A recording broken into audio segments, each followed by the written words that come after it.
October 24, 2024, to order at 2:01 PM. Machines are open for roll call.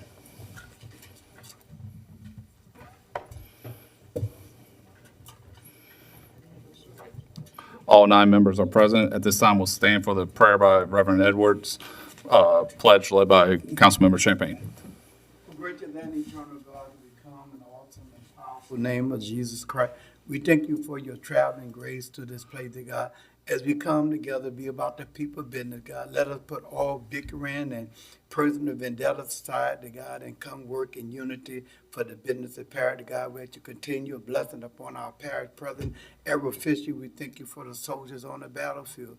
And to God, guide this meeting, dear God, bring peace and calmness to it. It is in Jesus' name we pray, amen. Amen. I pledge allegiance to the flag of the United States of America and to the republic for which it stands, one nation, under God, indivisible, with liberty and justice for all. Next item, please. Item 2, executive session, there is none. 3, proclamations, there are none. 4, administration updates. President Hinckley. In the last couple of weeks, we're still exploring the TIF proposition that Senator Connick did in the last session. Again, I think we kind of touched on it at the last meeting or I've talked to some of you guys and Patty, maybe that a TIF isn't the appropriate type revenue source that we might be looking for in those industrial areas. A TIF is mostly around the state. It's used out on interstates where you might have a Buc-ee's or you got one of those large, like a Cabela's and all. Because what happens at the end of the day, you have it's a continuing sales tax revenue.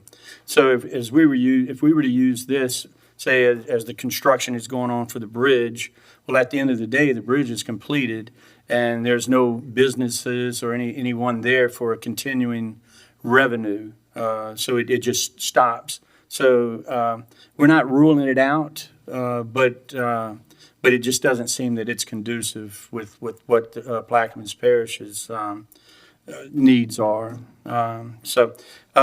Will Shanta and I will be going up to Baton Rouge tomorrow morning. We've got a meeting with the other parish presidents and Governor Landry, and the meeting, it's for the tax propositions that he's focusing on this at this new special session. It's going to be an inventory tax, prescription drugs, and also talking about severance taxes. And then, as we were talking this morning, and as research shows for Plaquemines Parish, the severance tax, we could probably get rid of the inventory tax. And there's some taxes that we could revamp, get rid of, if they were to take off the cap on the severance tax. Right now, there's a cap. I can't remember the numbers that we get, but it might be like $4 million, 1.3. And at the end of the day, with all the other taxes that we get, it could go up to like $13 million a year. So as some things are taken away from us, and then some are added because the cap would be removed, we would have a positive $9 million from that was the $4 million, right? Look, the Mid-Barataria diversion, it's still ongoing. We've laid everything on the table. It is into the governor's hands. It's in the CPRA's hands, and we're just ready. We're waiting for them to make a decision or to say this is what we're going to do. It might come a time that we may have to implement our stop work order to get things moving back in the direction that we want them to be going in. Because I just feel like some of our, I don't want to say some, but it seems like one of our leaders up in Baton Rouge is kind of going in a different direction that we're wanting to go in. So, but Chris has got the budget. He's got the budget letter. We'll be going over that. I guess you'll be reading that out today. I will? Okay. Oh, Shanta, The okay. message, but you read the letter. You don't have one? Okay, all right. No, Well, we'll, I'll read it. we'll, I'll read it. we'll get it, all right. So, I mean, there's some major changes in the budget, but this is just something that we can continue to work over into the next couple of weeks. I think budget hearings are, what, November the 17th, I believe it is? 18th, okay, yeah, 18th and 19th. So that's what I have at the moment, so, Billy? Good afternoon, everyone. Let's start out with grass cutting. East Bank, West Bank, North Bank, both the north and south ends. Everything's for the most part on schedule. There's been no delays or disruptions in that. It's going good. We don't have any breakdowns or anything that's slowing anything down. That's all going good. And we can pretty much rationalize from the time we've got a couple subcontractors started helping us with this stuff, it made a dramatic improvement in the frequency of getting back to a location. So that was a big help. We want to thank Councilman Kognovich for stepping up and setting up that volunteer cleanup day at the fort this coming weekend. He and I visited it the other day. Prom has spent several days out there. They've cut areas that were just full of trees that hadn't been cut in years. It looks great. We have no issues that we think is going to stop us from continuing that, to keep it down. And then with the group of volunteers that come out there and just do a little more cleanup, that's going to be a nice looking place for a change. Ditch cutting in that A-boom East Bank is down in the Davant area now. It says on here it's going to move up to Bethlehem, but I think that's Bertrandville is what it's supposed to say. Next from there, it's going to go up to Braithwaite. We got a couple little projects going on in the north area up there.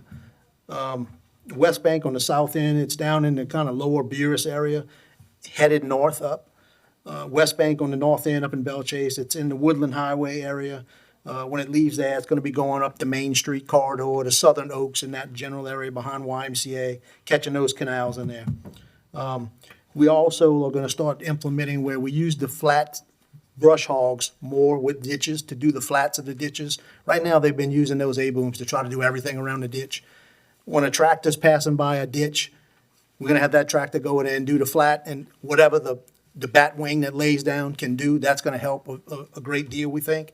The A-boom, the intent of that is to reach down and catch the middle that you can't reach with the rest of it. We're using the A-boom for everything now, and that's a slow process. It's a slow-moving machine. It takes a lot of hand-eye coordination. It doesn't have rollers or wheels to keep it going, so you're constantly up and down with it.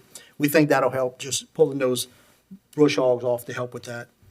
Pothole repairs, they made a little push this week. They did a bunch up in the northern West Bank area, the Belchase area, all blacktop pothole type repairs, a couple Rock Road type repairs. They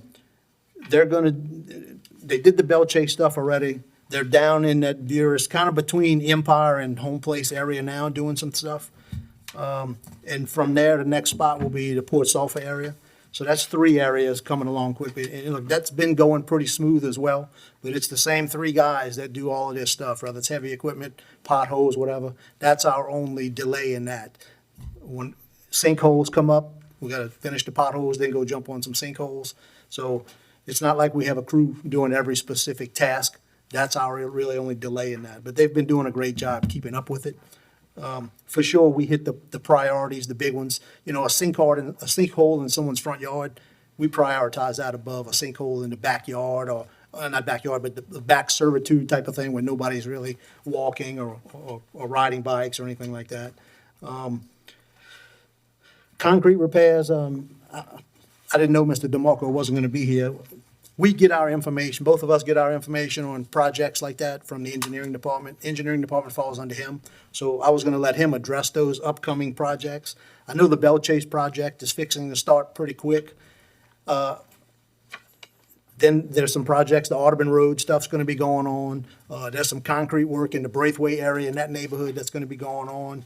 I don't have timelines on them. I think they're all going to go within the next 70 days, by the end of this year, those concrete projects will be done. I know early 2025 is all the Port Sulphur concrete stuff. That's going to be happening. But I don't have dates, and I thought he was going to address that. But that's all I had on my list. And like always, if you have any questions, reach out to us. I reached out to all of your offices and either spoke to you, your assistant, or they replied by email on some of the outstanding public request complaint type forms. We just wanted to make sure we were on the same page with y'all and try to clear some of those up. We intend to clear all those open things up by the end of the year as well. A lot of them are repetitive, low-hanging tree limbs, stuff like that, sinkholes. We have some houses, Miss Patty knows this, some houses has a sinkhole in the backyard in a different location 3 times a year. So it keeps repeating itself, different areas. And most of those are problems of, look, the infrastructure, it's all metal pipe, it's just rotted away. It would be a huge undertaking to replace all of the drainage pipes in Plaquemines Parish. You guys know that. But if you see repetitive stuff, usually it's a reason similar to that. Myrtle Grove, we got some drainage pipe stuff we're replacing right now in Myrtle Grove Marina Estates. But that's all I have. Anything you need, just reach out to us. Good afternoon, Ashley Morrison for Arts, Parks, and Recreation. Registration for Biddy Basketball is now open. Parents may visit the Pierce website or the Recreation Facebook page for online registration details. The team evaluations are scheduled for Monday, November 4th at 5:30. In our office, I want to put this out there because some parents have reached out to me, but our office will work with players who are not able to attend evaluations due to prior commitments. Schools are out that week due to voting, and some families have some prior commitments with their kids for that week. So we are noting that, and we'll make accommodations for those who need them. I'd like to send a special congratulations to all of our girls who played in the 2024 volleyball season, and thank the coaches and the parents as well. The fitness center at Percy Griffin Community Center is now open. The hours are Tuesday, Wednesdays, and Thursdays from 3 to 7 p.m. and Saturdays from 8 to 11 a.m. We received some messages from community members about extending those hours. So beginning in November, the hours will expand by 1 hour. So during the week, the center will close at 8 p.m. and on Saturdays, it will close at 12 p.m. But we will make this announcement on our Facebook and the parish websites as well. I'd like to announce that our Safe Sitter class will return for one more session this year. The class will take place Saturday, November 30th from 9 a.m. to 3:30 at the Bell Chase Auditorium with Dr. Brooke Grant hosting. Registration is now open on our league app, so Plaquemines Parish League apps under events. And we encourage anyone who's interested to register early, as we've received several emails over the past few months on this class. The Pilot Arts, Parks, and Recreation Department Summer Program Partnership application is scheduled to open to the public on Friday, November 1st. This program is where we'll offer community organizations and members to partner with the parish to expand programs and services to residents during the summer months. There will also be some technical and information assistance workshops for anyone interested in this program to find out more information and how they can apply. We currently have construction, pre-construction, and repairs taking place at 6 parks across the parish. Those parks include Braithwaite, Diamond Park, Ironton, Avenue A, Lake Park Trails, Roger Halfin, and Leroy Harvey Park. And that concludes my report. Thank y'all. Any comments from the audience? From the table? Mr. LaFrance? Yes. Mr. Hinckley, you had mentioned about the diversion project and that you laid our proposal on the table. Let us, not now, just send me an email about what we laid on the table. Okay, and also, I didn't hear any report lately on the Susie Bayou project. I don't know if Ms. Buck handled it or just, I'm not looking for an answer today, Okay. but, Well, give us an update on it. all right, but it's, I'm gonna say it's going in a positive direction because it's a negative direction, because we are pulling in we're calling in the bond on it. Good. So, yeah.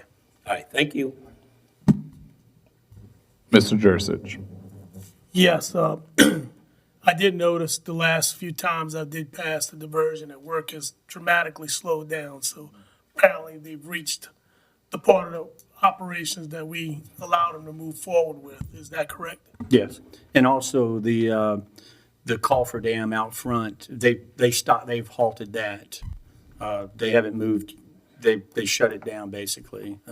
So nothing's happening out on the river. Okay. It looks like a lot of activity is slowed way down. Yeah. Mr. Witchers, I want to tell you, them little blacktop repairs go a long ways. Been getting a lot of calls, it's, especially the ones on Engineers Road and all that, how quickly we respond to those. I know the one by Burris Drive and Bayou Road was pretty bad, so I'm glad y'all got on that. And I noticed some other ones that were done today. I didn't, we talked about them, but I noticed them when I passed by. Thank you very much. Ms. McCarty. Whose jurisdiction is Myrtle Grove? Is that 6 or 7? That's Ms. LaFrance. Okay. So someone that we both know, a lady having a house in Myrtle Grove, is confused about what's happening with the CPRA. They were going to provide money for their homes. Now they're not. The people there just want to know some information about what's happening, one way or the other. If we could try and get together and let them know that. Thank you. Reverend Edwards. Yeah, actually, I think I talked to you a while back about the Reverend Griffith Center, the football field, getting a lot of calls about when they're there. I remember when I first got the council, FEMA came down, and I spent the whole day with them on the baseball field and the football field, where they took extensive photos. Oh, Rev, can you pull your mic down? Your mic. I'm sorry, thank you. Talking about what would the damage would be to repair the lights in the Reverend Griffith Park, but more specifically, the football field, because this is the time of year where people really like to use their football. I know the problem with the school board. I know there's some electrical issue, and I wanted to ask Mr. DeMarco, can we use an in-parish person? But we really would like to see that football field up and running as soon as possible. And if there's some fee involved, how we can look at maybe companies supporting it, but we would definitely love to see that football people up and running. But let me get with Ms. Morrison, and we'll start putting some numbers together for that. Just probably what we need to do first is get with Jonah and Ken and see if they may have already done an assessment after Ida. 'Cause I think that's when some of the damages. But the people came out for FEMA when I was here, and somebody from the parish was with them, and they did an itemized list of everything, every damage that was done to the football field and the baseball field. And I don't know, after they did the assessment, whether it was fundable or not. Maybe that was the issue. I don't know if it was somebody I talked to saying that we contract somebody out to do this work, and they was trying to find a contract to see what the result, whether we got the funding, whether it was okay or not. But I just think if we can get it up and running, even if everything in there, at least enough where it can be used. Okay. I guess the first thing, we'll have to see if it's FEMA eligible. Okay. And if it's not FEMA eligible, then we'll just have to get the assessment, put the numbers together, and see how far we want to go with it. Okay. All right? Okay. Billy, what I was trying to find out, the pumping station, my understanding is that we've been using these temporary pumps for a while now.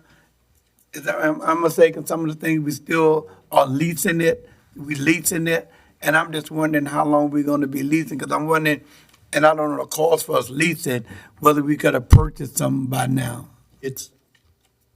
Yes, you could have purchased them by now for what we've spent in rent, but that has been for the longest in Point LaHash and Bellevue. That was your only pump capacity there. We had really good news today about Point LaHash. We think you're back at 100% there, but we want to run that and test it a little bit before that comes out and we say, hey, you're at 100%. Okay. So for sure, once it's 100% and we feel comfortable that it is, we could release that one. But it's all FEMA reimbursable. And Okay. I don't know the dollar amount offhand, but it is very expensive. Okay. And on the grass cutting part, I heard you say we contract, if there's a possibility that some of that could be used on the West Bank, Yeah. on the East Bank, to help us because we're still behind on the grass cutting on the East Bank. It's 40 miles of grass cutting more than anybody in the parish. Behind, but you're better than the rest, believe me. I get beat up every time when they come. I don't know what your degree of better is, you know, but it's because that back road, that ditch, is getting to be back to like it was some years ago. They scraped it out and had all the dirt piled up on the back road.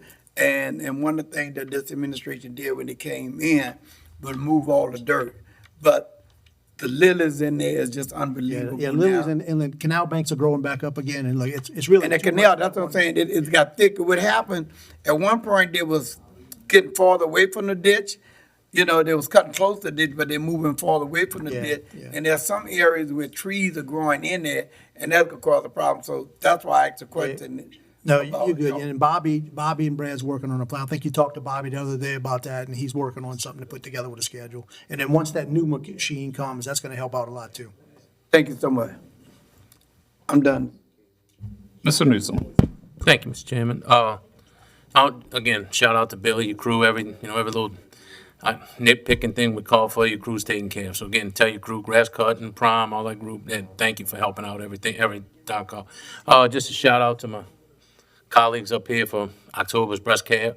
There's also President Hinckley wearing that pink. I did not wear pink today. I apologize. I'm wearing my red tie for myself, and I see Mr.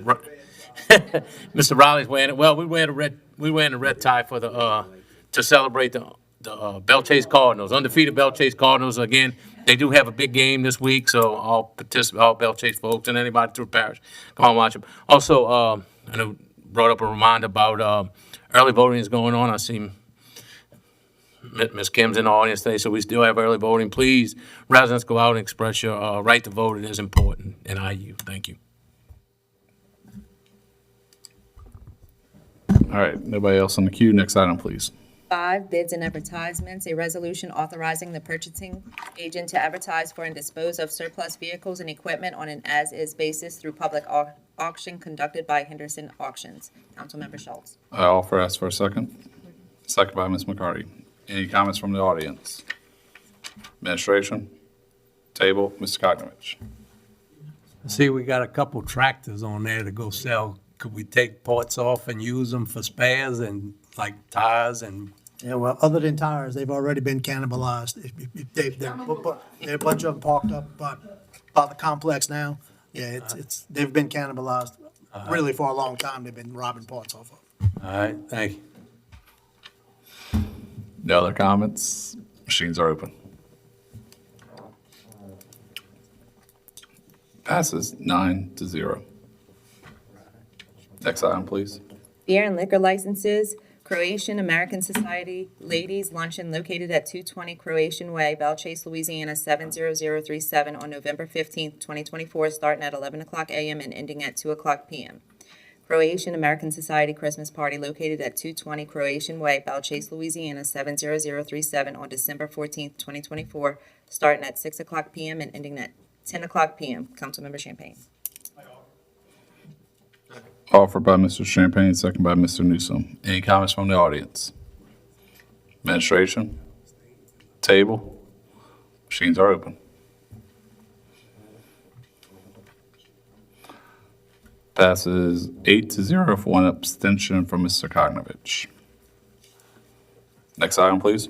7, building permits, 7A, construction permits, 7A1, Gulf South Pipeline Company LLC, application number 2024-1064, application date 10/2/24, proposes to lower an exposed shallow portion of their existing 36-inch diameter index 168 pipeline, which has less than 3 feet of cover.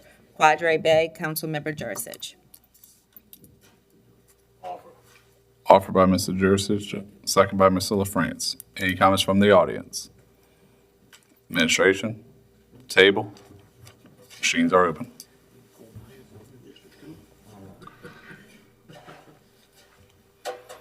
Passes 7-0, or 7-0 with one abstention from Mr. Koknovich and Mr. Edwards stepped away. Next item, please. 8, introduction of ordinances and resolutions. The following are for Councilmember Schultz. An ordinance to adopt and implement an MS4 storm water quality management and discharge control plan pursuant to the recommendations of the Louisiana Department of Environmental Quality to regulate, prevent illegal polluting substances from being discharged into the parish storm drainage system in compliance with the National Pollutant Discharge Elimination System, to incorporate the said plan into Chapter 9 of the Plaquemines Parish Code as Article Number 3, Section 9 through 200 et sec, and further authorizing parish directors and managers to implement the provisions of the SWMP into the areas under their authority, to authorize the parish president to sign, execute, and administer any and all relevant documents, and otherwise to provide with respect thereto. A resolution electing the chairperson of the Plaquemines Parish Council for the year 2025, and otherwise to provide with respect thereto. A resolution electing the vice chairperson of the Plaquemines Parish Council for the year 2025, and otherwise to provide with respect thereto. A resolution authorizing the parish president to extend the state of emergency for the saltwater wedge intrusion declared on August 15, 2024, subsequently amended on August 20th, 24, and extended on October 2nd, 2024 for an additional 90-day period, if necessary, or until such time as the president or the council terminates the same, and otherwise to provide with respect thereto. A resolution authorizing the parish president to extend the state of emergency for the saltwater wedge intrusion declared on August 15th, 2024, and extended on October 2nd, 2024, accepting the August 20th, 2024 amendment for an additional 90-day period through February 16th, 2025, or until such time as the parish president or council terminates the same, and otherwise to provide with respect thereto. An ordinance to amend the 2024 manpower structure and operating expenditure budget, and otherwise to provide with respect thereto. An ordinance to amend the 2024 general fund operating expenditure budget, permits, planning, and zoning department, and otherwise to provide with respect thereto. An ordinance to amend the 2024 manpower structure and otherwise to provide with respect thereto. An ordinance establishing a policy of budgetary control over the operating budget of expenditures for the Plaquemines Parish government for the fiscal year beginning January 1st, 2025, and ending December 31st, 2025, and otherwise to provide with respect thereto. An ordinance adopting the original operating budget of revenues and expenditures for the Plaquemines Parish government for the fiscal year beginning January 1st, 2025, and ending December 31st, 2025, and otherwise to provide with respect thereto. An ordinance adopting the original capital improvement budget for the Plaquemines Parish government for the 5-year period beginning January 1st, 2025, and ending December 31st, 2029, and otherwise to provide with respect thereto. An ordinance to amend the 2024 operating revenue and expenditure budgets, various funds, various departments, various line items, and otherwise to provide with respect thereto. An ordinance to amend the 2024 5-year capital improvement plan, various projects, and otherwise to provide with respect thereto. An ordinance to amend the 2024 operating revenue and expenditure budgets, various funds, various departments,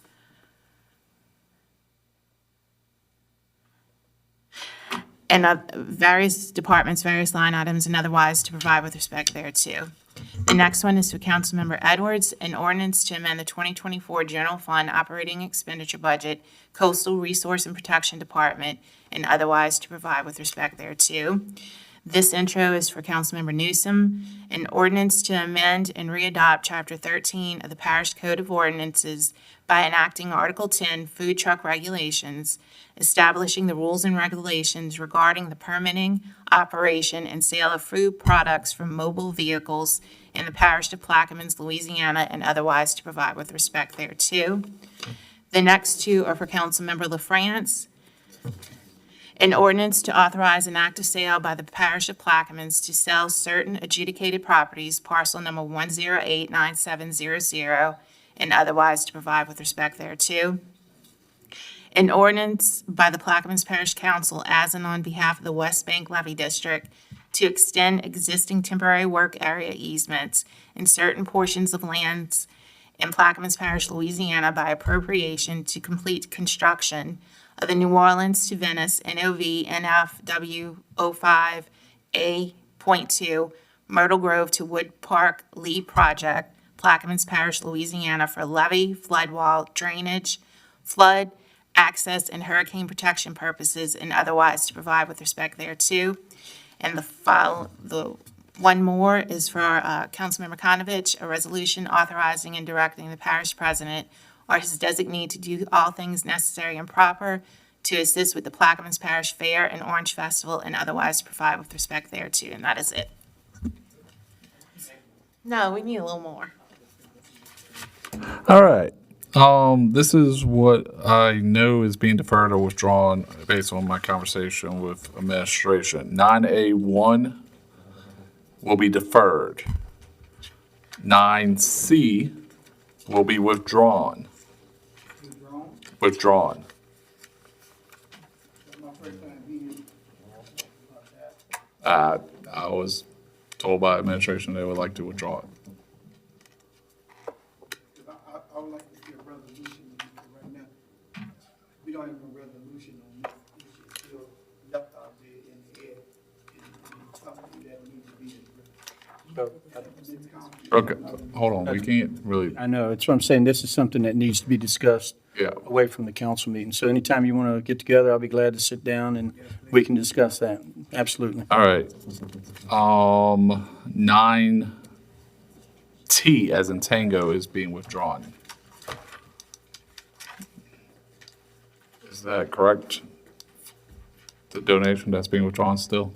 Mr. Konovich and Mr.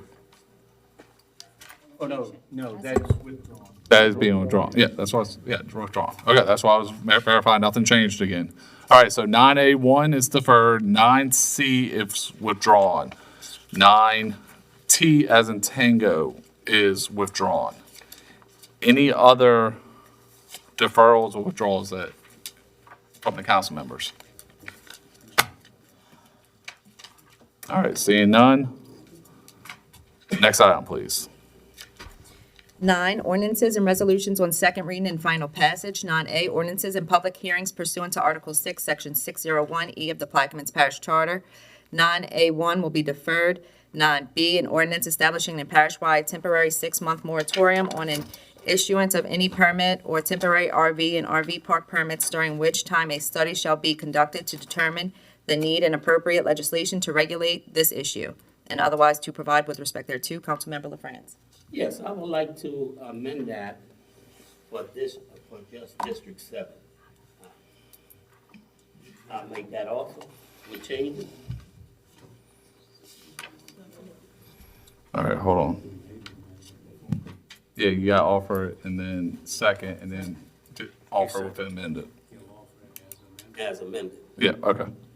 Second by, or offer by Mr. LaFrance as amended, second by Ms. McCarty. Yeah, she said, I heard her earlier say second. Okay, so we're going to change where it says parish-wide to District 7, correct, Mr. LaFrance? Yes. So, let's see, line 13.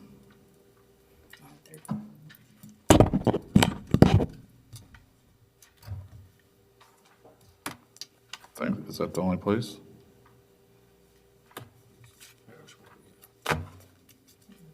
All right. Any questions on the amendment? Okay. So any comments from the audience?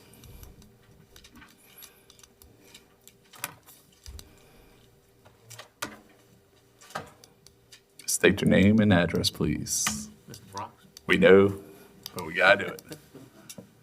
Clarence Brox, 156 Enos Campbell Lane. Can y'all explain this to me? I got confused. There is a moratorium that we can't have nothing in the whole parish except No, one just district? for District 7, just for RV parks. It's just for your, Just for my district. all right, so you won't have any more, but the rest of the parish could have them, Yes. and Maybe. maybe. And that don't, the reason why I'm saying that, because we're getting too many changes, and for one, I thought the moratorium that the president did eliminate all of them in the parish because of the water and, That's why we said maybe. okay. So, So we're talking about two different issues. The moratorium is a state emergency, not moratorium. The current thing is due to the state emergency, and we have to vote on that at the next meeting to extend it or not. And there's actually two resolutions with it in there and with it not. We'll see how that vote goes. But what Mr. LaFrance is offering right now is even without that, he is requesting a moratorium for District 7 only. right, So if we go back to the old rules, they can come elsewhere, but not District 7. okay. But the reason why I say that, because it seems like some people with a name like me won't get it, but some people with a name like other people, they probably could get it because they seem to be getting picky. Certain people could get it and certain people can't. Yes, sir. All right, so. You're on if you would like to respond. Well, currently I have, I know you overloaded already. I've been through have that. over 1,000, and we got a couple of hundred that's empty. Right, We dealing with low water pressure. We dealing with our water line has about 100 clamps on it. And you can't pressure it up. We're dealing with that. We're dealing with low water pressure. We're dealing with our clear well with our water at our water plant. There's a big water leak there. We having problems keeping up with our water pressure. Just Saturday, we dealt with no water pressure at Post Elford Government Building. People is going in to go vote and couldn't use the bathroom. I'm getting many phone calls dealing with low pressure from the people in Lake Hermitage. The man wasn't able to take a shower. My office is being bombarded dealing with low water pressure. I agree with you. So with so many RV spots in my district, and also talking to representative for Venture Global, to say that workforce is, by the end of the year, is going to come down from 8,000 down to about between 5,000 or 4,000. Okay, So the need for that is going to be less.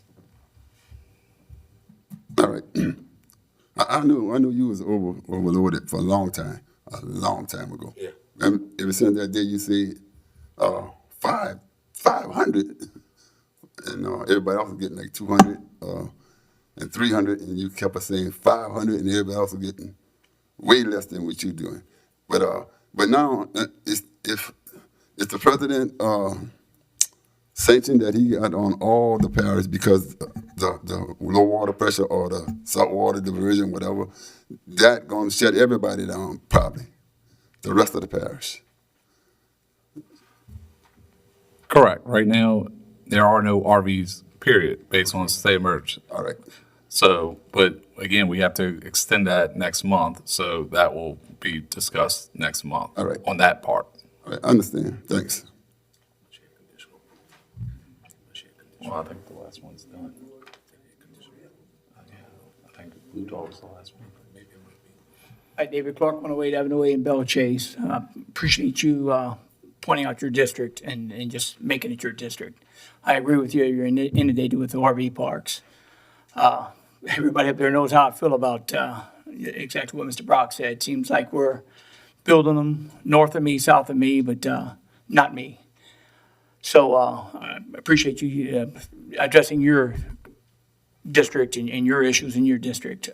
For the rest of the districts, we do have opportunities. Just night before last, one of the workers from Venture Global didn't know it at the time, but parked across right on the side of my house. And vehicles running, lights are on, about 7:30. So we had a little cautious of somebody parked there for a little while. 2 hours later, I walked out, the car's still there. So I took my flashlight, just being curious, and one of the workers was there sleeping. So not harming anything. I just want to make sure they're okay. But around 11 o'clock, I went back out to check on them again, and they're still sleeping. Again, not causing any harm, but there is need for people to stay in the parish, whether it's an RV, hotels, wherever. They are finding places to park, and one just so happened to be outside my house.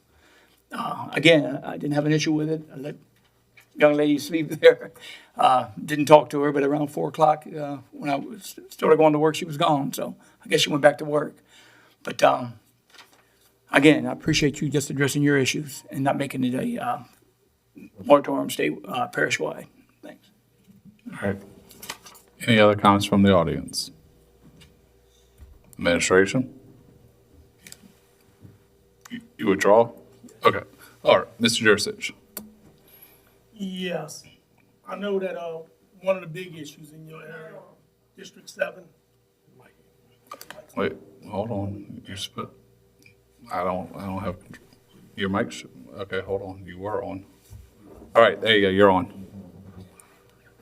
All right, I'm on now? Yes. All right, I think one of the biggest issues with the parish-wide moratorium is the Port Sulphur area, and that area from Happy Jack to going through Port Sulphur. That line is very, very, very fragile.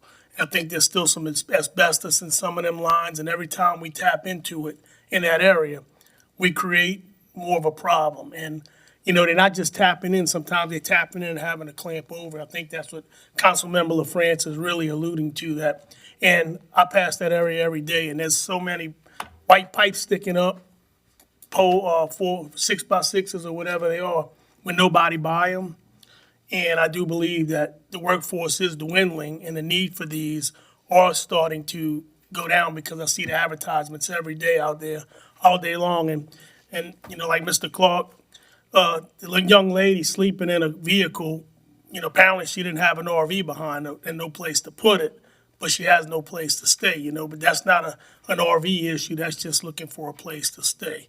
So, I do agree that I'm glad you did it in District 7 because it's overwhelmed. And I'm going to support it because of the fragile pipe we have there, because everybody south of that pipe depends on that water. And if something major happens to that line, then we're going to lose water pressure, not just Port Sulphur. It's going to be all the way to Empire. And it could take days to fix that because once you start repairing that line, it's going to keep on breaking. And I just want to tell you I support that. I'm off. I'm out. Hold on. I know, but the system was, there we go. Mr. LaFrance. Yes. I want the council to know that those clamps are saddle clamps. Saddle clamps, it's like a saddle that wherever the leak is, you put a saddle clamp and they have bolts on top of it. And on an 8-inch line, you're probably gonna have between 6 or 8 bolts on it. And as you tighten down on that clamp, it putting more stress on that pipe. Some plants, like when I was working in Alliance Refinery, they outlawed it because when you tighten down, it make the pipe collapse. So it's just a bad situation for us. Yeah, that's all it is, a Band-Aid. Any other comments? Machines are open.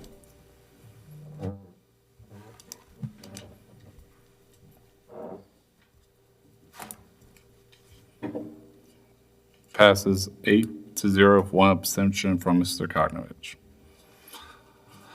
Next item, please.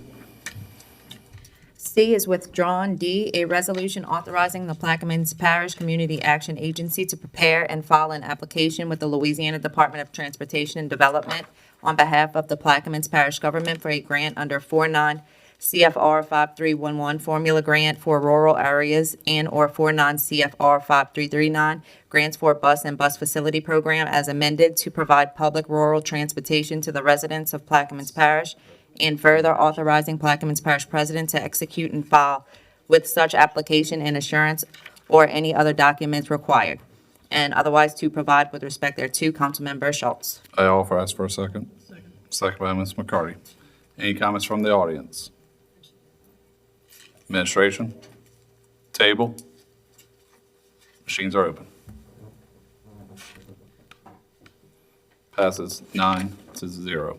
Next item, please. A resolution authorizing the Plaquemines Parish Community Action Agency to prepare the necessary application to Louisiana Housing Corporation for a grant to provide utility assistance to the residents of Plaquemines Parish for the fiscal year 2025, and authorizing the president of the Plaquemines Parish government to sign and submit said application and contract, and otherwise to provide with respect thereto. Councilmember Schultz. I offer, ask for a second. Second by Ms. McCarty. Any comments from the audience? Administration? Table? Machines are open. Passes 9-0. Next item, please. F, a resolution authorizing the Plaquemines Parish Community Action Agency to prepare the necessary application to Louisiana Workforce Commission receiving the Community Services Block Grant Funds for the program year 2025, and authorizing the president of the Plaquemines Parish government to sign and submit said application and contract, and otherwise to provide with respect thereto. Councilmember Schultz. I offer, ask for a second. Second by Ms. LaFrance. Any comments from the audience? Administration? Table? Machines are open. Dr. Gui. Passes 9-0.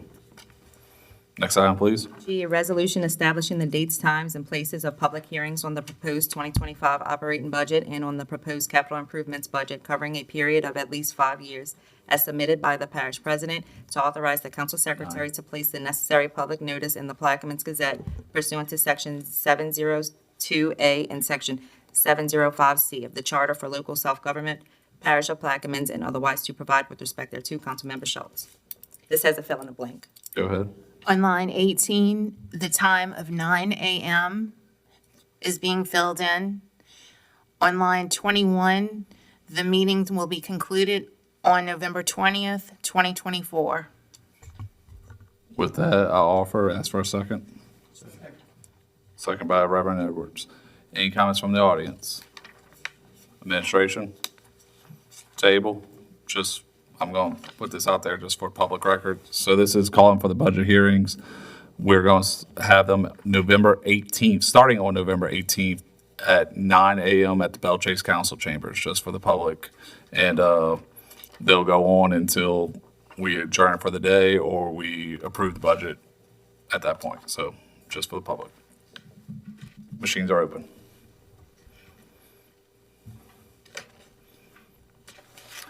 Passes 9-0. Next item, please. H, a resolution authorizing the parish president on behalf of Plaquemines Parish Council to certify to Louisiana Department of Transportation and Development that the Plaquemines Parish government has complied with all FHWA DOTD requirements in 2024 relative to bridges located in Plaquemines Parish under the Plaquemines Parish government's jurisdiction, and otherwise to provide with respect thereto. Councilmember Champagne. Offered by Councilmember Champagne. Do I have a second? Second by Councilmember Jurcic. Any comments from the audience? Yes, sir.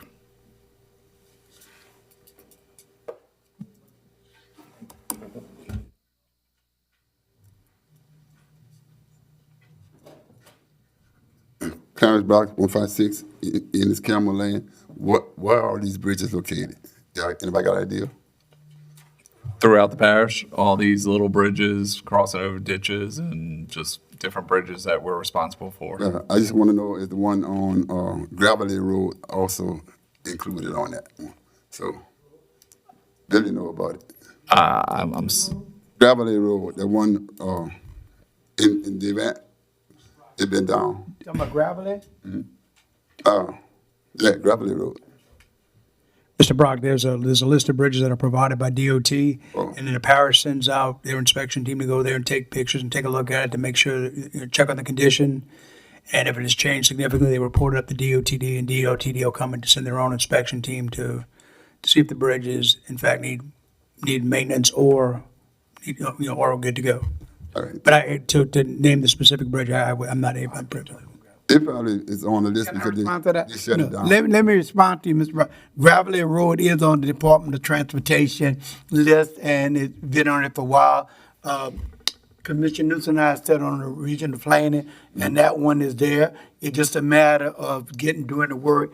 They came out and looked at it, and it is on the DOT list to get repaired. All right. The reason why I'm concerned is that one been shut down for over a year now. So, But yeah, when it first happened, we went there, not only did that, I actually talked to because each project have somebody over it. And I actually called the person to make sure that's happening. So it's just a matter of time and spend it. As a matter of fact, I went so far to try to do something that I found was illegal, but I couldn't do it. Somebody was working on, I think in Saudi, doing the asphalt road. And I went and talked to that company about them doing that. Of course, I was out my land. And they said, no, we got a process, Rev. You can't just independently bring people in to do that. And so I could tell you without a doubt that the gravelly road was something that I looked into early. As a matter of fact, I put it on my Facebook page and showed people and I'll show it to you, the actual letter from DOT saying that it's a project and they're just waiting on that person to come in, whoever charged us to actually do the design or whatever it is. But it's definitely on DOT list. all right, I figured that because it's shut down, been shut down for a good while. All right, thanks. Yes, sir. Any other comments from the audience? Administration? Mr. Edwards, you done? Oh, yes, yes.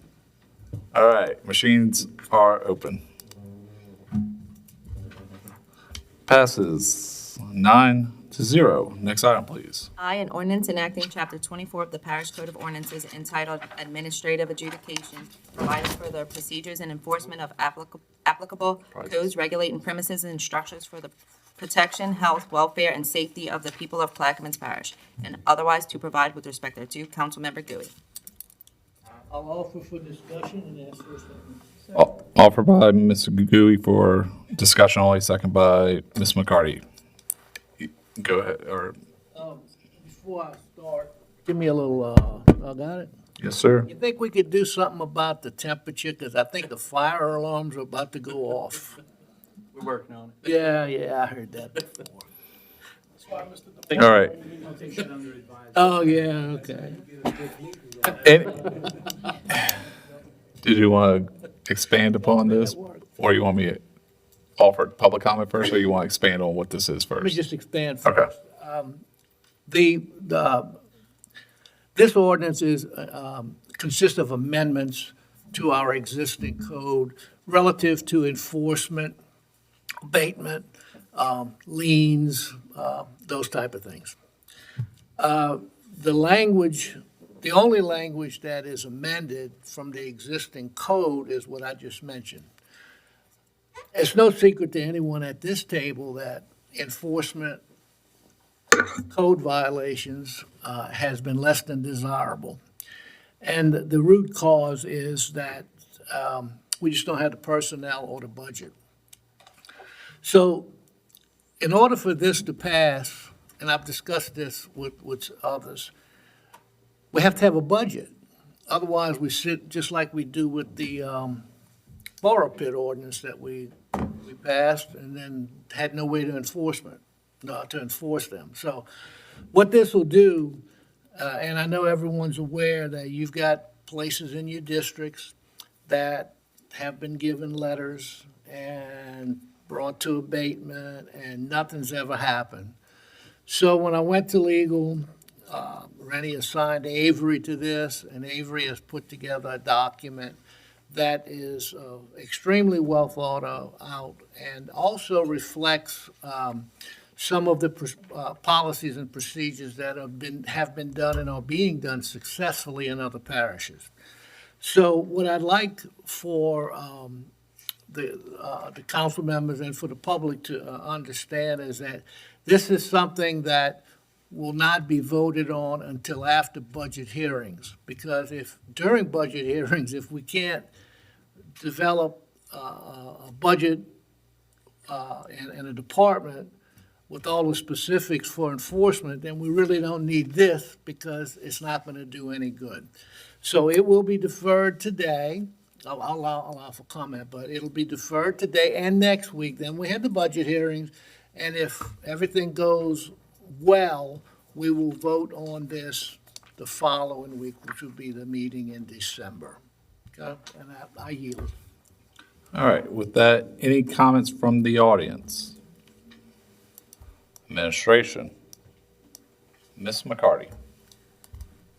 A lot of people have approached me in District 5 regarding this type of issue, and I've told them something is coming, something's in the works, that Dr. Goui's been working on this with administration, and I will try and get notice out to District 5 to come and learn more about it at the time. But I just wanted to give a shout out that it's being worked on. Thank you. Reverend Edwards. Yeah, I want to applaud the administration for the doc. I still think there's a couple of things in, and Dr. Good said we're not going to do it now to discuss it, but I think it's a move in the right direction. And I just think before we voted, I think we should allow a public, whether there's a public hearing here or not, so they can really understand what we're doing, because if this is effective, it's going to change the life in the way we've been doing stuff. So, so it won't be just come back as something there's a person vendetta against a council member because they got somebody live next door to them and those kind of things. So I just hope at some point, Dr. Good, we can set some type of public comment period up front before we do this. I don't know what process we use, but that's just my suggestion. Yes, I'm open to that. If anyone in their particular district or in their area would like to have a public hearing, we can arrange that, or we can make a special time at the next council meeting whereby we can explain this. It'll take about 5 minutes, Avery, 10 minutes. I mean, it's really, all of the code is intact. The enforcement section has been modified to become more effective. Because the way it is today, the person who's violating the ordinance seems to have more rights than the person next door who has to put up with it. And we're trying to resolve that, but we're trying to resolve it in an equitable way, a way that will legally hold up and doesn't put any undue burden on anyone unless they deserve it. So we can talk later, but if you want, we can have it at the next council meeting. We can take a 10-minute thing when it comes up and let everyone know. And boy, it's getting hot in here. I was about to say, only if the air conditioner's working. All this hot air, I guess. Mr. Kognovich. I agree it needs to be done, but I hope a couple of years ago, a councilman brought it up and in it, they could have went in your house and told you got peel and paint. You need to, I hope we don't go that far with it. Look, yeah, it has nothing to do with that. We're not changing any of the code other than, and it's on the last page, it's the Board of Abatements, how that's done, service notices, abatement by the parish, certain costs and liens, enforcement and payment of taxes, those type of things that are ineffective on the books. But it doesn't change the fact that if somebody's got 3 cars in their front yard, that's a violation anyway. That hasn't been changed. I mean, those violations are still. And the problem with the one that came before, it wasn't just enforcement. Yeah. It was a revamp of the whole thing, and that wasn't going to fly, and it didn't. So lesson learned, came back to the administration, analyzed why that one didn't work, and it shouldn't have worked. It was wrong. And we directed our attention to the area that needs the attention, and that's the enforcement area. I yield. Them 3 junk cars might be junk to you, but they go to me. Reverend Edwards' assistant saying she just fixed the air, so. I say your assistant just said she fixed the air, so. Good job. Yes, so I don't feel it either, but, so, I agree with you, Mr. Kognovich, that the last one was a mess, and then this one, when I sat down with Dr. Gouy, it's been a couple months now, maybe even a year ago, talking about this, that we need to start with the enforcement of what's currently on the books. Because I got probably 4 or 5 in my district that are problem areas, or people don't even live there. It's just becoming a problem. So I'm open to discussions with residents or town halls or whatever we gotta do. But like you said, this is just changing the enforcement of what currently is on the books. Ms. McCarty? I just wanted to ask for clarification. I remember going to a meeting and hearing that we were going to put all the existing codes into one ordinance. Did we do that now, or is this some of them? Do you recall? This is simply an amendment to those areas that we discussed, which happens to be enforcement and how it's enforced, how things are being heard for abatement hearings, how the letters are being sent out to Okay. people who have a tendency of a violation, and the decision, and we'll, of course, in the budget hearings, we'll talk more about it, is that for at least the first year, we're gonna propose, and you see it in the budget, is a contract labor for the enforcement officers, but we will have a superintendent who will be the responsible party. In the budget, it'll include the necessary hardware, software, all the things that would make this legal in a court of law, if it ever goes that far. I hope it never does. But it's covering the parish is what it's doing.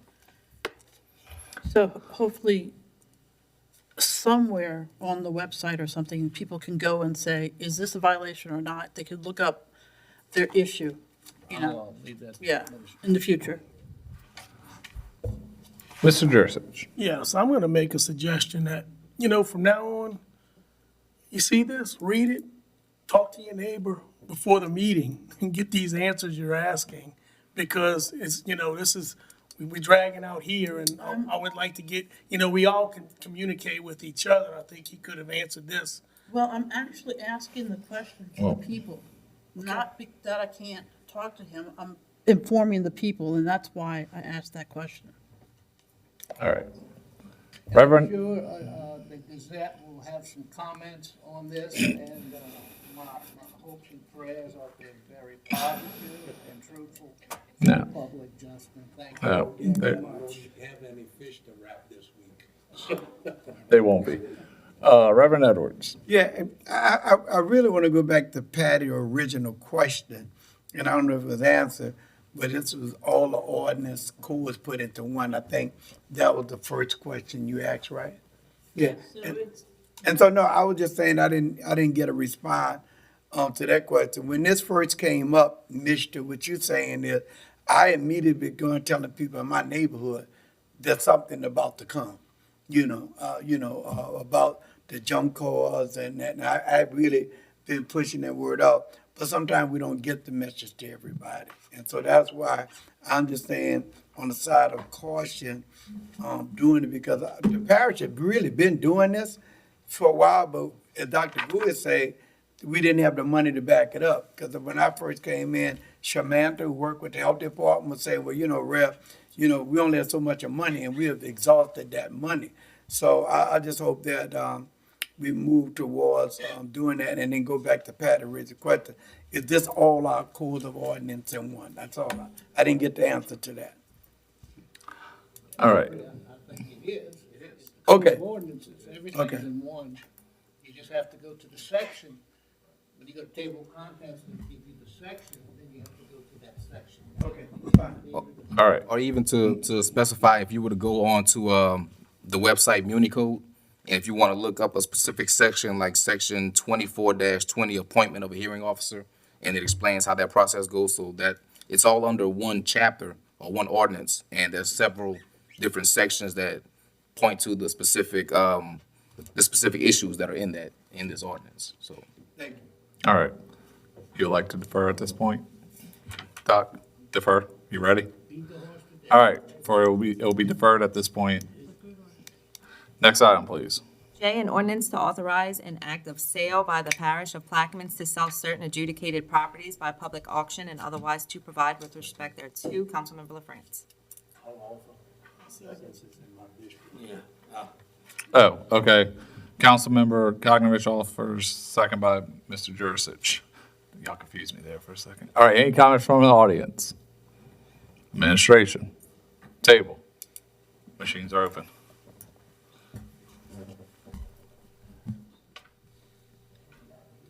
Doc? Passes 9-0. Next item, please. A, an ordinance supporting the adoption of the Port Sulphur Civic Drive Fishing Pier by Cub Scout Pack 301 and Girl Scout Troop 40067, making it a dedicated civic responsibility of both troops, and otherwise to provide with respect thereto. Councilmember LaFrance. So offered. Offered by Councilmember LaFrance, second by Mr. Juristich. Any comments from the audience? Administration? Yeah? All right, it looked like you had. Well, I just want to thank the scouts. Should we move forward with this right here? It's just, I guess it's like an adopt a model on the highway that they're willing to take time out of their lives for. Yeah, they plan on going this weekend, I know, Yeah. this weekend for a couple hours and cleaning up. So all I want you to say thank you. Comments from the table? Machines are open. Passes 9-0. Next item, please. L, an ordinance creating Operation Clean Sweep, which authorizes and directs the parish president or his designated clean and maintain all ditches throughout the parish of Plaquemines and otherwise to provide with respect thereto. Councilmember LaFrance. So offered. Offered by Ms. LaFrance, second by Mr. Kokrovich. Any comments from the audience? Administration? Mr. Champagne? Yeah, thank you. I appreciate Mr. LaFrance's efforts to do this and much needed to improve the ditches. The only issue I have is operating on private property opens up potential liability to us. You know, we go on private property and damage something with our equipment, it's on us. And then, you know, we start taking care of private property, people are going to say, what about me? You know, they start cutting grass? And if we are, I'd like to cut my front yard. There's a pain in the butt. But again, I think Mr. LaFrance is on the right track. We need to do something about the ditches that the parish owns. As they've stated, we've got trees growing in them.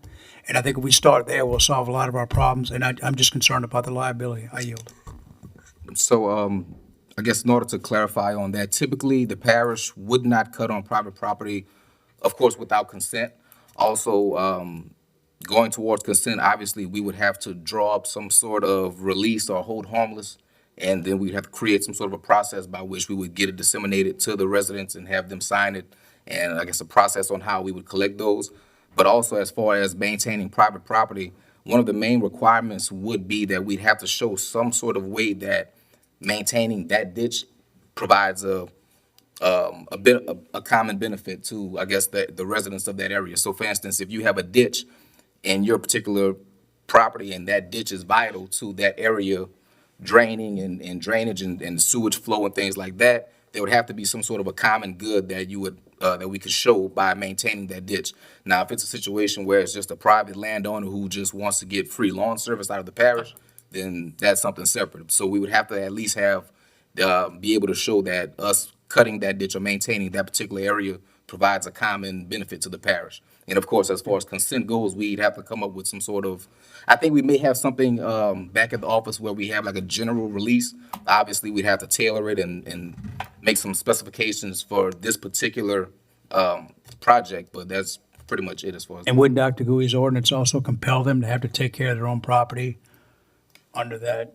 We talked about the code enforcement, so I think when they kind of complement each other. It would. There would be some overlap as far as that goes. So yes, in a lot of ways, they would complement. No doubt it's needed. I just want to make sure we're covered and we can manage it and make sure we don't have any liability. I yield. Mr. Jurisic. Yes, I agree with this too, to a certain extent, but I think as we talk, and you would need right of entry, and these ditches would have to be accessible too. I mean, I wouldn't want to send a tractor to someone's yard to go in their backyard to cut a ditch, because I get it from my district right now, tractors coming off the levee cutting the grass. When they come through somebody's yard to get back to the highway, they rutted up my yard, so I think it's a catch-22 on that. I like the idea. I would like to see if, I want to see this happen, but I would like to see, would you possibly consider deferring so we can get some better language and some more, some right of entry, and you'd have to look. I mean, I got a ditch in my backyard. I don't think that, I dug it myself. It's my private ditch. But I would also like to see somewhere, if we do clean someone's private ditch up, that they should be held up to maintain that ditch as best as possible as well, once we get it under control. So would you be maybe looking to defer that till we get possibly some better language, get with Mr. Avery and staff? Absolutely. We go. We're gonna I move- would like to continue on this conversation, yes. I agree. Mr. Kokrovich. Y'all know where I stand on this. They've had the right of entries years before. The last one I signed was after Katrina. They wanted the right of entry, so it was signed and should be on record somewhere, because, and I agree, some people might have dug their own ditch, but 99% of the ditches was there, were dug after the 70s, when the parish built the back levee and the drainage canal. And every one of them drains the whole properties. So that's the parish's it drains everybody's property, every ditch. So, I agree with the concept and like Ms. Jurisich and Champagne stated earlier, but also I want to make sure whether it's private or public, our manpower right now is having problems keeping up with what we know is public, that our main ditches are not neglected while we're cutting these private ditches. So is there going to be a set order on how these are cut? If our known parish ditches that are key ditches are getting out of hand, do we leave a private ditch to go back to a public ditch? And then it opens up questions. I know, Billy, we've had that discussion on the servitude behind that one house. Is that a ditch? Is that not a ditch? I have my own issues with servitudes that I've been battling and residents' complaints. So, like Mr. Jurisich said, maybe deferring until we get some better language. But like I said, I want to make sure our key ditches throughout the parish, that we know our parish ditches are covered first. But I agree with the concept of we have somewhere in here talk about mosquito, West Nile, and all that. Which, okay, we need to do something. But I yield, Ms. LaFrance. Yes. Earlier in this meeting, Mr. Billy alluded to that the way we have been cutting ditches is not the correct way. When I had worked with the parish in the early 80s, we used a 15-footer to cut the right of way to these ditches. We took that 5 foot and we put it in the ditch, and that's how we cut. You're able to move. But if you're using a boom to cut everything, you're wasting time. So with a 15-footer, you're cutting 10 foot of the land, of the headland, 5 foot in the ditch. Then the A-boom, basically, he just come through the middle. He just cut the middle. He just got to keep on going. But I understand about the whole homeless agreement and the waiver. But you have to realize that these ditches, they go straight to the drainage canal. Now, we can get the ditch, we can get the pumps to pump 100%. But if you can't get the water to the canal, you're wasting time. You're wasting time. We have to get the water off our property and get it to the drainage canal so we can pump it out. Again, I know it's not going to be easy. It's not going to be easy because, and I'm not talking about this administration, but administrations before, we neglected our ditches. Before, like I said, when I was working with the parish, we cut all the ditches. We cut them all because the private owner, they didn't dig them ditches. I know the ditch we have on my property, we didn't dig that. The parish came in and dug that. But we got to get that water out of there. We got to make sure that there isn't any breeding grounds for our for mosquitoes. But one thing also we need to look at, those borrow pits. Who's in charge of treating these borrow pits? You know, mosquitoes breed in standing water. So who, you know, we need to look at who's in charge of dealing with these borrow pits. 'Cause I got plenty in my district too. But I'll yield. Yeah, my only confusion is, like, for the 9 of us represent property owner, and all the way down to Mr. Conovich, and that we get to Patty, and it's a problem, but Patty's supposed got to be clean before I can get to yours. That's my understanding. So if the right of way is needed, that's a whole other issue, but I just think we can't say, well, we can't do it in a private, and that private property is crucial to us. One of the things I learned about East Bank levee, Berkeley levee, when I did my work, part of the design could happen because certain landowners didn't want the parish to come through, so it caused a problem how we create the levee. So I'm just saying the ditch, in order for it to be properly done, whether it's private or not, we need to do it. So I don't know what more we can do other than just get a waiver. A year. I'll defer. Defer. All right, it'll be deferred at this time. Next item, please. M, a resolution clarifying and establishing the terms, vacancies, and existing membership of the Plaquemines Parish Tourist Commission, appointing new members to the Plaquemines Parish Tourist Commission, authorizing the parish president to enter into or amend a cooperative endeavor agreement with the Plaquemines Parish Tourist Commission, and otherwise to provide with respect thereto council-member jurisdiction. We have changes. After the last whereas that starts on line 16, another whereas is being inserted, which reads as follows. Whereas there has been the serious and credible complaint of improper conduct towards staff members of the Plaquemines Parish Tourism Commission, including profanity and demeaning language against Donald Valet, seat 4. On lines 52 through 60, there are 2 more be it resolves that have been added. Be it further resolved by the Plaquemines Parish Council that resolution number 22-184 errantly set the term for seat 4 as ending December 31st, 2025, but that should have been and is hereby conformed to be October 31st, 2024.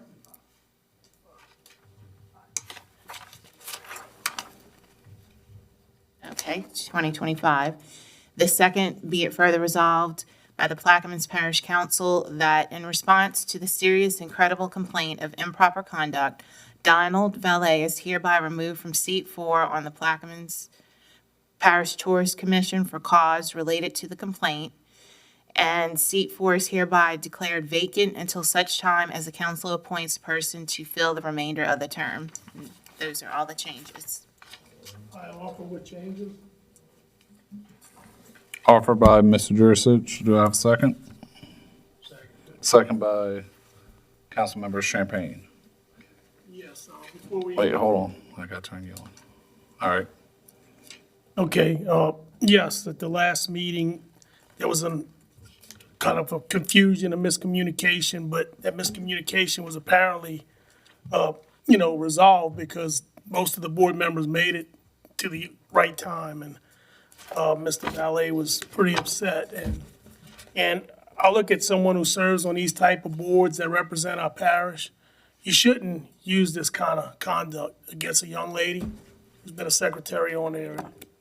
Anyone really, right? You know what I mean? So, and, for those reasons, it's not something I'm proud to have to do, but I cannot see letting Mr. Valet continue on with this kind of emotion and anger towards someone if things don't happen in his favor, or, it's improper. I know if I spoke to someone like that, I'd expect them to kick me off.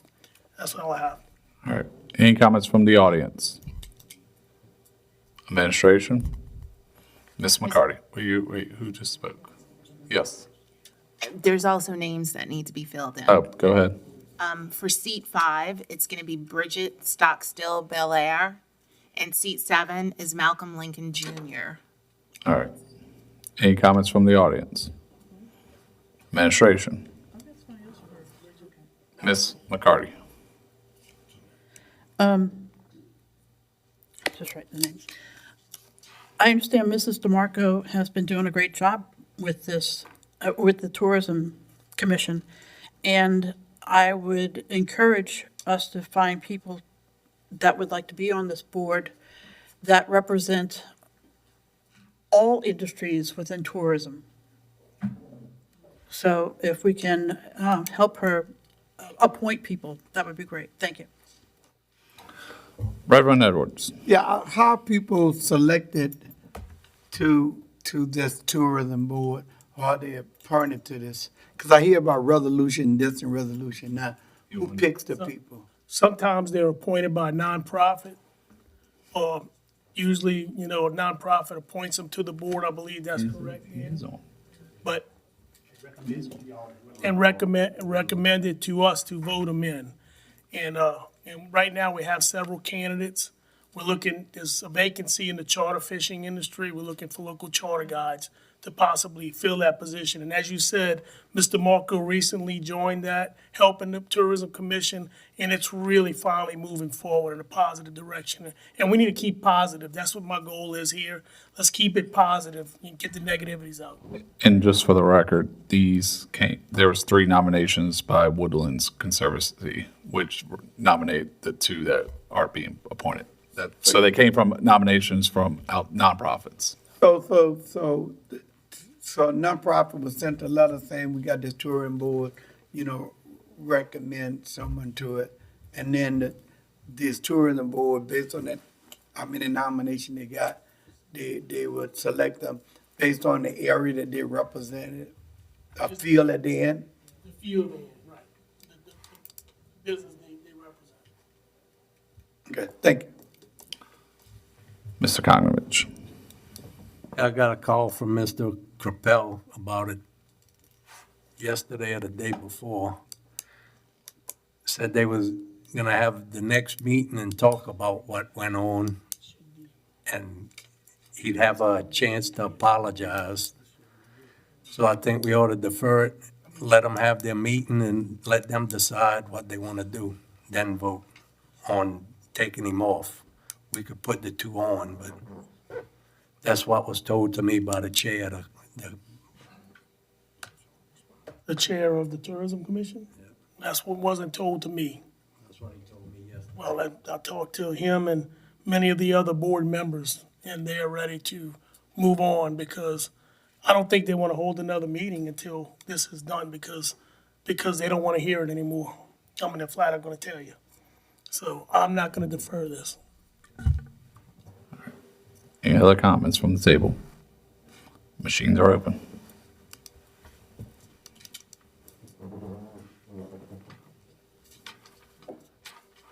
Reverend Edwards, sorry. Take your time. Take your time, So I can do it tomorrow? well, No. not tomorrow, but take your time. Passes 7-0 with 2 abstentions from Mr. Kognovich and Mr. LaFrance.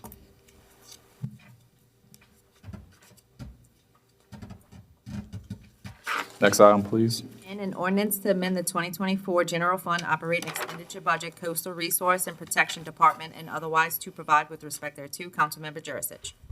I offer. Offered by Mr. Jurisic. Do I have a second? Second by Mr. Kognovich. Any comments from the audience? Administration? Are you going to amend the dollar amount, or? No? I'm not. Okay. Look, we'll do diligence. We'll talk more and. Thank you. Okay. I got some questions. Okay, go ahead. I know we spoke. Mr. Mr. LaFrance? Yeah, we looking at purchasing a truck? I think it's a truck or SUV, right? Small SUV. All right. Mr. Newsom? Thank you, Mr. Chairman. So, Monday, myself and the chairman sat down with the administration. We went over the agenda and spoke about this. Since then, I've received a updated vehicle, for the parish after the inspections were done. there are two trucks, assigned to Coastal. Now, probably Coastal's probably, I was told that Coastal's only has one, so they do have two trucks that are getting, so I know there's plenty of discussion of what type, what's it used for. I know this money's being moved within the budget of Coastal, but earlier this year, we made it a budget amendment for some Go Mesa money for levy inspections. My question, and I guess I see Ms. Buck's coming up, so I'd have to ask the question, are our levy inspections done? So since we've taken this money basically from there. You're asking, have levies? The levy inspections completed is what I guess. There's multiple levy inspections throughout the year. Ms. Buck, you want to? Do we It's right there. I guess, okay. So I think where Mr. Newsom's, There's biannual, there's annual. So is there money left in the budget to complete all of that work that needs to be done?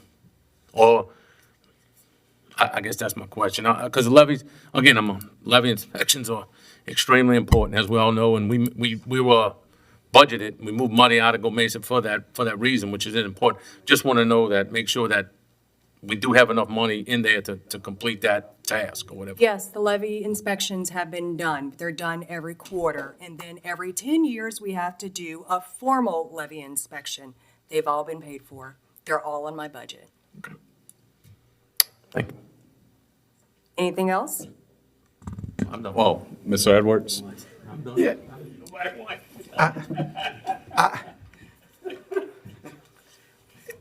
This vehicle thing continue to come up. And I don't understand, we need to come up with some kind of formula for vehicle, because this vehicle keep coming up. The DA was here, this one you did, then somebody in Chevrolet, or this and that. And I just think we need to come up with something so we don't be every year, every time something come up, where our councilman looking up what vehicle person want. I just think that we need to come up with some rules with vehicles and say this the amount, if you get it with that amount, then go for it. But I just think this vehicle thing to me seems like it's unclear to me, because we always back and forth about looking up whether it's an RV or whether it's this or whether it's a Chevrolet, whether it's a Ford.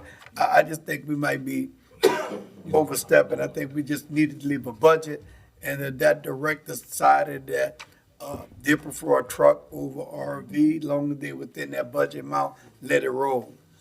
I don't think we're gonna be taking an RV on the levy, but Huh? I said, I don't think we're gonna be taking an RV on the levy. I'm saying to take whatever it is that big and fit a truck. No, I get it. They know what they need. I just think that person know what they need, and we just saying if you can do it with this amount of money, then let's go with it. Or they can say, well, I can move my budget around enough to where I can take $10,000 more and get this. Then we do that. I mean, you got to give them at least some kind of authority where they can do what's best for the department. Because I don't tell Ms. Buck anybody, which I think is best. I know when the DA came, I had some serious problem with the price of that, but I just think when people come in, we could at least allow them some judgment on that. That's all I'm saying. You yield? Yes. Mr. Newsom? Thank you, Mr. Chairman. Rev, we do have an ordinance that covers that thing, and I have it, I went and found it, I'll make sure I give it to you after the meeting, I'll give it to you. But we do have, and the ordinance reads, I'm not gonna read the whole ordinance, but it says an ordinance to establish a policy regarding parish vehicle assignment, guidelines, and regulation, and otherwise respect that too. Now, was that done back in 1992, was when the ordinance was done? Dr. Gu, you probably was on the council back then. No, there was no amounts, no amount but listed. there's other issues that, But there, That's all I'm saying, let's put a certain amount. We've been doing this for long enough and understanding, and we have vehicles, know what type of vehicle will cost, especially based on what somebody doing levy work or what somebody just going around being needed. Just based on the nature of the job should determine what type of vehicle they need and the cost for it. That's all I'm saying. yes. All right, Mr. Champagne? I had this discussion with the chairman and Commissioner Jurisic. You know, we do have a need for vehicles. We've got to have tools to do our job. But one of the things I see a comprehensive list. but do we have a plan? I don't see a plan that talks about vehicle rotation, vehicle purchasing. Buying them one at a time is probably cost ineffective. We can buy a block and probably save money. And do we have a rotation cycle? Do we have it by department? I think if we put together a program, it would be much more digestible for the council. We could look at it and go, hey, we know this one's coming up. We could plan for it. We wouldn't have to have this discussion about what color vehicle you get and what model. I just think it would be in a program. So just where you know, because I have an introduction for vehicles under my name, but Mr. Witchers came to me last week for all his departments, gave me his list, mileage, stats of it, and said, this is what I need, this is what I want, but I need this. And that to me is how it should be done going forward. I know Mr. DeMarco is working on his, but I do want to say, I do have an intro for vehicles, and I will have that support with me at the next meeting, showing y'all, and I'm going to send it out before then, but showing y'all, here's why these are the 5 vehicles that we selected. We're doing 5. Because again, buy in bulk, and he selected vehicles based on the needs of not what they wanted, but what he thought was appropriate for his departments.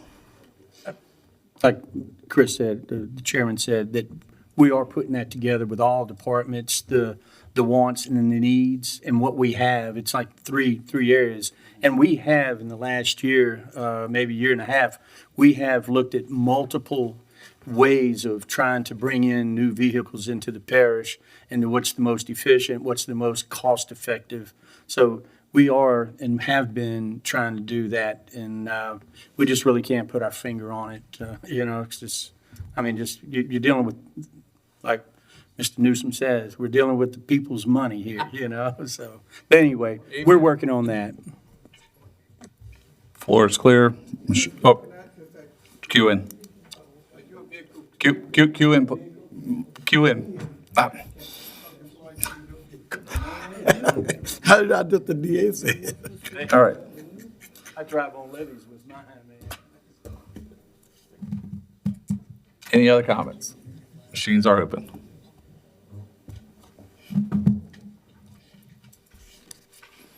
Mr. Champagne? Passes 7-2 with no votes from Mr. Newsom and myself. I'm not scared. No. Next item, please. An ordinance to amend the 2024 operating expenditure budget and otherwise to provide with respect thereto. Councilmember Jurisic. Second by Mr. Konovich. Any comments from the audience? Administration? Table? Machines are open. Passes 9-0. Next item, please. P, an ordinance to amend and readopt ordinance 2264 to provide for no longer requiring applicants to obtain final approval from the council in order to be granted a temporary RV permit, and otherwise to provide with respect thereto. Councilmember Jurisic. I'll still offer. Oh, I can give an explanation. wait, we need a second. Offered by Mr. Jurisic, second by Dr. Gooey. Hold on. Go ahead. Yes, the reason I'm bringing this up is because really, once we approve the conditional use for that property, that the final approval is done by the permit office and the directors and everyone else involved, Infomork, it's really no need for it to come back, because once we approve it conditionally, we approved that to move forward. And I feel like, I think this is something we've been going back and forth on, and I don't think there's a need for it to come back to us. Any comments from the audience?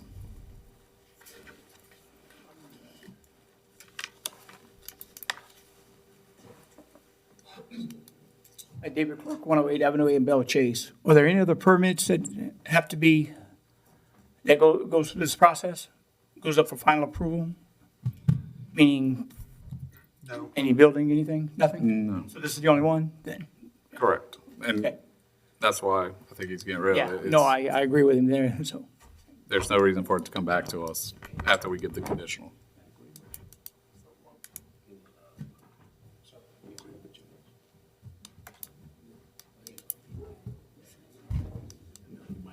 Clarence Brox, 156 East Camelland. I just want to get some education on this.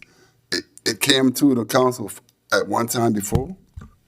So what normally happens in this case is they come to the council for conditional approval.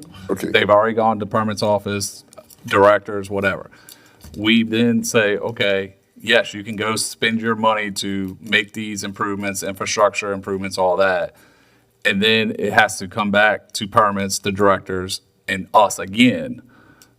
So, but when we do give that final approval, really we're trusting permits and the directors because they are the ones that actually review all that information, make sure the original plans were followed. So basically, we're still given conditional approval to go ahead and, yeah, we heard the complaints, we heard everything, but now it's not going to come back to us for final approval. We're going to have the permit office just give the final approval, saying, yeah, y'all did what y'all were supposed to do.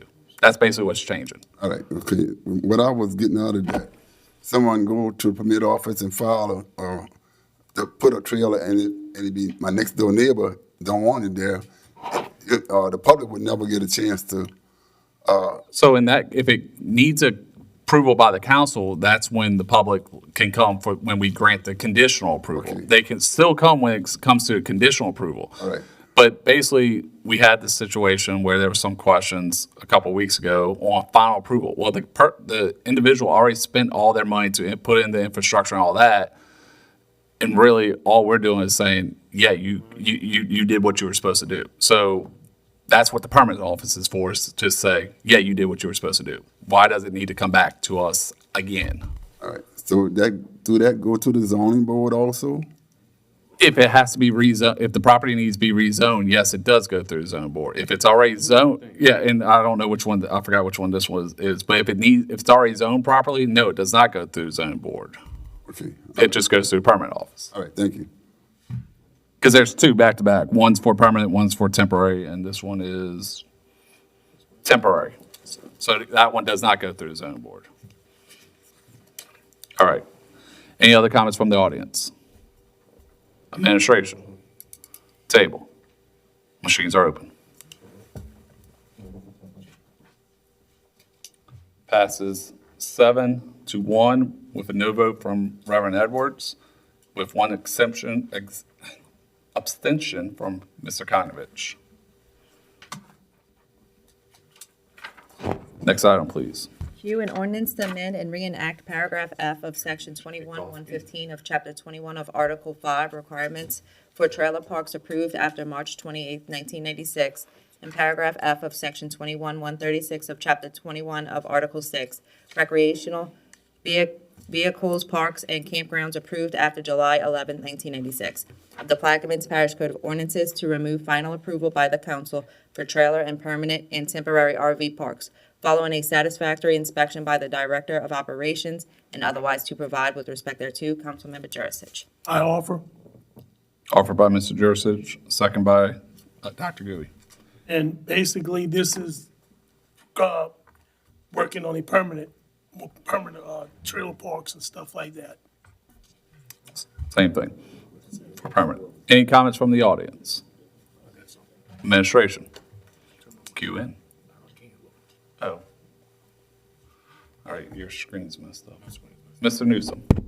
Yes, and I failed to mention, speaking, Mr. Councilman Jurisic, and the Director, Mr. DeMarco, any renewals will still come back before this body. So if it's a renewal, it still comes back before this body. So if there's problems with it and neighbors complain and stuff like that, any renewal will have to come back. That still comes before you. Just wanted to make that statement. Thank you. Machines are open.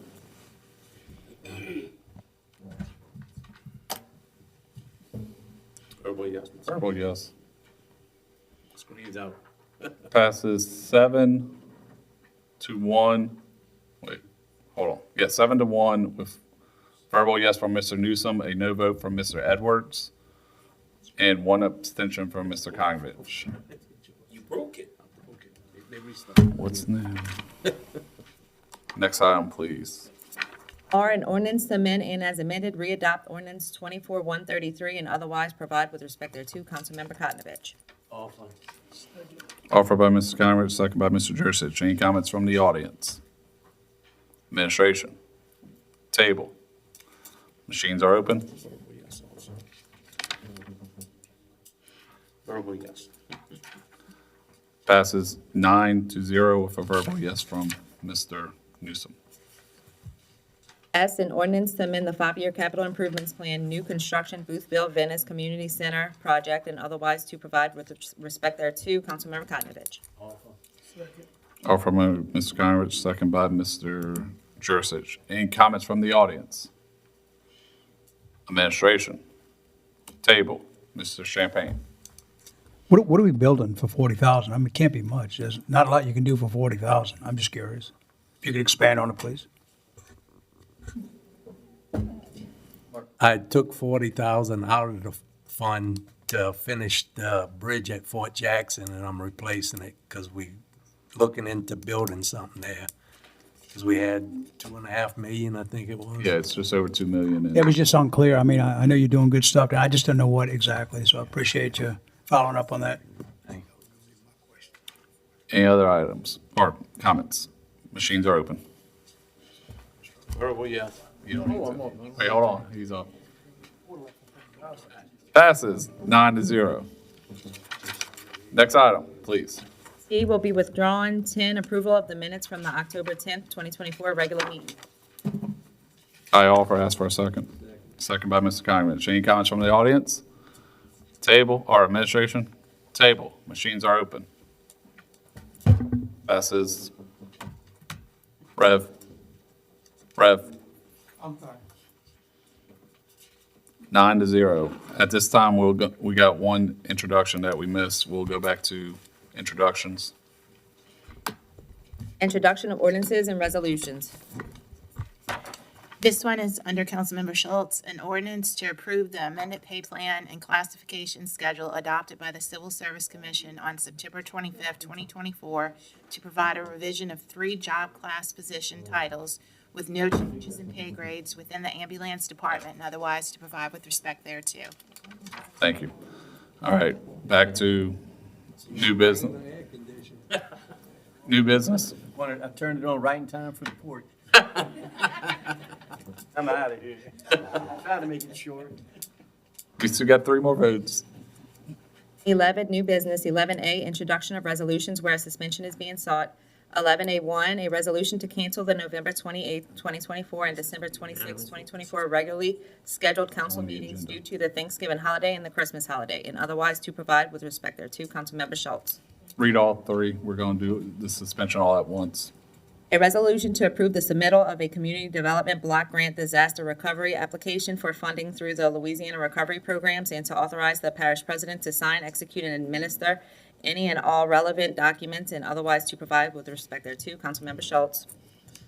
A resolution to provide employees group insurance coverages consisting of medical, vision, dental, life for the policy period January 1st, 2025 through December 31st, 2025 on an employer-employee contributory basis of 80/20 and otherwise to provide with respect thereto. Councilmember Schultz. I offer for suspension, second by Ms. McCarty.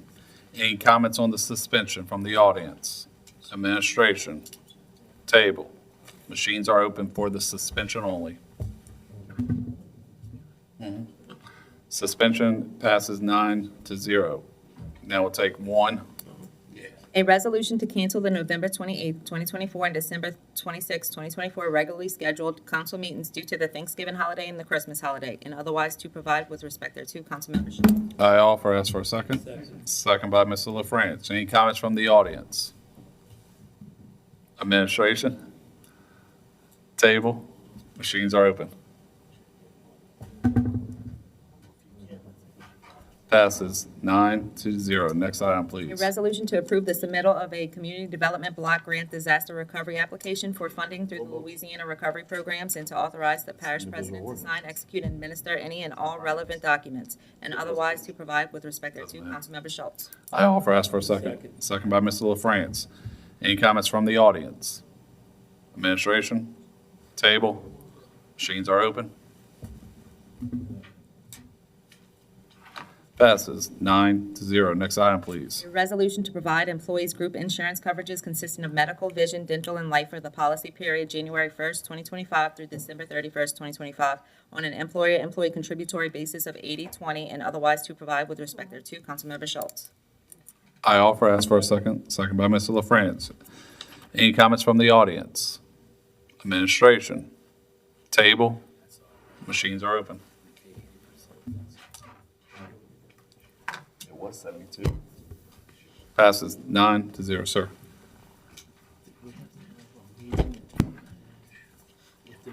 Yes.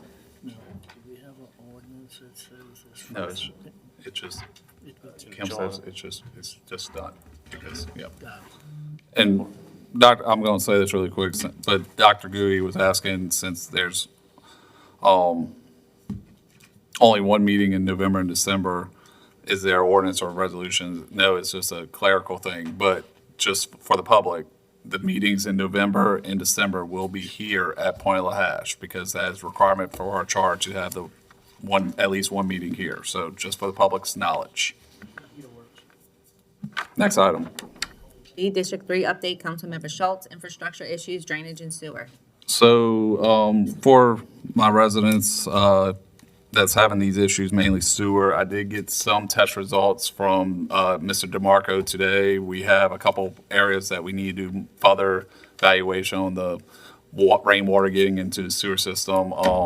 But we are working on trying to find a solution to what needs to be done on the sewer and if we need bigger pumps for those areas, just FYI for the public. Next, I'll defer or keep it on my agenda for next item. Next time. Next item. C, District 7 up. Withdrawal by Mr. LaFrance. D, presentation of the 2025 proposed Plaquemines Parish government budget. Councilmember Schultz. Ms. Carter.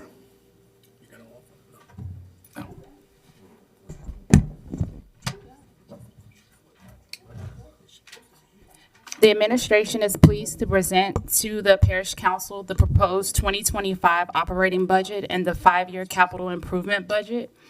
As you review this budget during the next few weeks, please contact the President's office or the Finance Department with any questions or suggestions. This will facilitate efficient and effective budget hearings.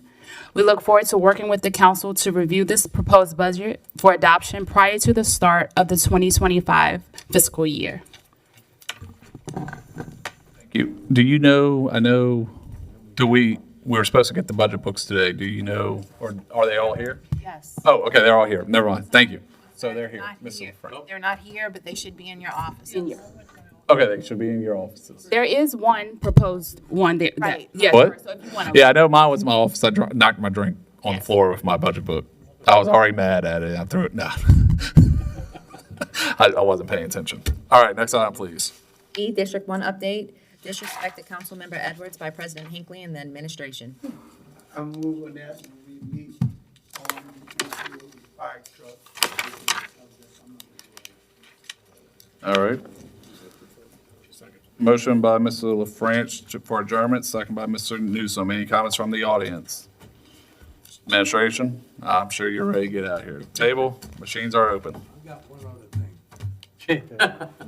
Come on, man. Clean up at Fort Jackson, 9 o'clock. Yes. Reminder, cleanup at Fort Jackson, 9 a.m. you said? Yes, sir. 9 a.m. this Saturday. Councilmember Champagne? We have adjournment with 8 yeses, 1 no by Reverend Edwards, and we have adjournment at 3:50.